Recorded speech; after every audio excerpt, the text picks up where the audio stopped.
What is going on, YouTube? Hello, I know this is something different from me. This is going to be a hardware review. All right, so you're here, you're checking it out. I kind of teased this the other day and everybody was like, yeah, do a video review. So here we are. I am here to talk to you guys today about this lovely device right here. You can see it's been used a little bit. I've been putting some hours in on her.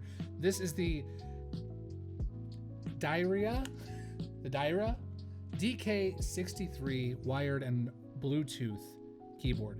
This thing has a lot of features. And if you're like me, a couple months ago, I had decided I really wanted to start downsizing what's on my desk because I have a lot of stuff on my desk. I just completely redid my entire setup on Christmas Eve, and I wanted to utilize this big mouse pad that I have, but being the mechanical keyboard junkie that I am, my G910 was just a little bit too big.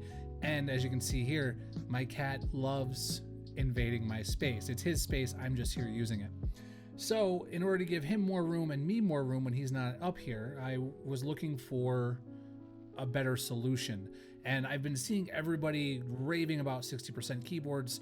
I always thought I really needed a numpad because I can touch type at 120 words a minute, but you ask me to blindly type on these numbers up here, it's not gonna happen. Touch typing on the keypad, I can fly on. Since getting this, my number typing has improved dramatically because I have to use it, but I don't use it as much as I thought I was. So I actually got my first one for my office for work. That thing blew my mind. One, I had my old G710 Plus Logitech mechanical keyboard. That thing is huge, loud, clicky, brown buttons. It's a fantastic keyboard. I'm never gonna get rid of it. It's just not gonna be used for a little while. But it was so big and I needed more room to work on my desk because we've been so busy. So I had originally bought the DK61 back in October, I believe. And I fell in love with it. I was bringing it back and forth from the office to home and back. And then I was like, you know what? Screw it. I love my 910 at home, but I need to get it off this desk. So I blindly just went back to my old previous order and ordered this one, which ended up being the wireless version, which when I got it, I was like, wait, did they send me the wrong one? No, they changed the SKU. You can still get the DK61. I'd recommend getting the 63 because it has all of the features of the 61, but it's Bluetooth. Speaking of the Bluetooth, it has 3 separate profiles that you can configure. So I currently have mine programmed for profile 1 for my computer. Profile 2 connects immediately to my phone. So all I gotta do is hold function, press the X key, which is 2, and boom, it switches right over. If your phone's Bluetooth is turned on, it'll connect. You can start typing right out the gate. This would be great if I was still bringing this back and forth between my laptop at work and my home desktop rig, because I could just bring it home, hit function 1, boom, it's on my desktop, function 2, boom, it's on my laptop at work. Super easy to use. Now, this doesn't have a huge customizable software suite like you get with the G910 series or you get with your Razer products. One of my favorite features of my 910 Plus was the audio reactive visualizer on the keyboard. While this does have LED effects, it has actually a wide range of effects. They're all presets. You can, with the software, which is very, very slim, which I only just found the other day, go through and actually program specific keys to be certain colors, but you can't make them reactive or anything along those lines. So you've got a bunch of different presets profiles here. And then on the single color ones, let's say this one here, if you hold function and press enter, it'll change what color is being used in the profile all the way back to what we lovingly call in the industry unicorn puke. All that multicolored goodness. Overall, this keyboard is fantastic. Battery life's been great. I plug it in at night when I'm not using it, just so it can charge up, and so far it has not died on me yet. It has a 1900 milliamp hour battery built right in, which doesn't sound like a lot. Even with the LEDs at full brightness, I get a full day's use out of it so far. I used it all day yesterday. I've been using it a little bit today, and it's still good. So if you're looking for an inexpensive 60%, because if you look at other 60% out there, they are hella expensive, starting around $150 to $200 and going up from there.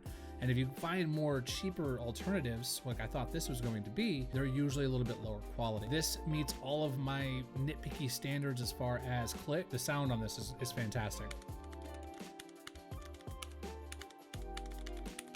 Great brown switches. You can also pick different switches when you buy it. So if you don't want them to be the super clicky, or you want them super clicky, or you want the soft ones, there's 3 different options. You can get them in blue, brown, and red. I believe the 61 has a couple more options as well.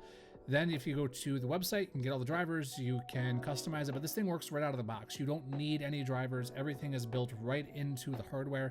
LED profiles, the media controls are all right here. It's compact, but it's full featured, and I highly recommend checking this out if you're looking for a smaller alternative to free up some space on your desk. You will miss your 10 key if you use it a lot, but if you're like me and you thought you did, you're gonna realize probably pretty quick that you're not gonna miss it. My only gripe with this keyboard so far, the only one that I have, and it's such a pain in the ass because I have to relearn how to type. The question mark / is over here on this side of the arrow key, and I always reach with my pinky and just hit the shift, because that's where it normally is on other keyboards. So you will have to change your typing style a little bit if you grab this. The 61 does not suffer from that because it does not have the arrow keys. The arrow keys are actually a function button. You have to hold function to use your arrows, and then the keyboard on this side is more traditionally laid out. So the shift key is out here, the / key is over here on the inside. So if you don't need wireless and you don't really want to try to shift your typing habits, I would recommend going the 61. But this Bluetooth keyboard is amazing. It's nice to have the freedom to be able to kick back if I want to, not to be tethered by a wire. And I know wireless in the gaming community is a big no-no. It's a big faux pas, but definitely give this keyboard a shout. I'm not sponsored. I love this thing. I haven't had to deal with any customer service yet, so I can't speak on that, but the reviews for this thing have been great, and I highly recommend checking it out. You can get it on Amazon for $59.99 with 2-day shipping. You can't beat it. If you guys get it, let me know down below. If you have any questions, feel free to check me out on all my social medias. I'll have my link tree in the comments. I also stream on Twitch at twitch.tv/SlevinKalever. Feel free to check me out there. And don't forget to like and subscribe. The little buttons down there at the bottom helps me out, helps the algorithm push me up. And since this is my first video put on YouTube in a long time, that really, really helps me out. So if you found this helpful, please hit that like button at the very least. And hopefully I will be doing more of these hardware reviews and get better at them, but I'll check you guys later. Thanks.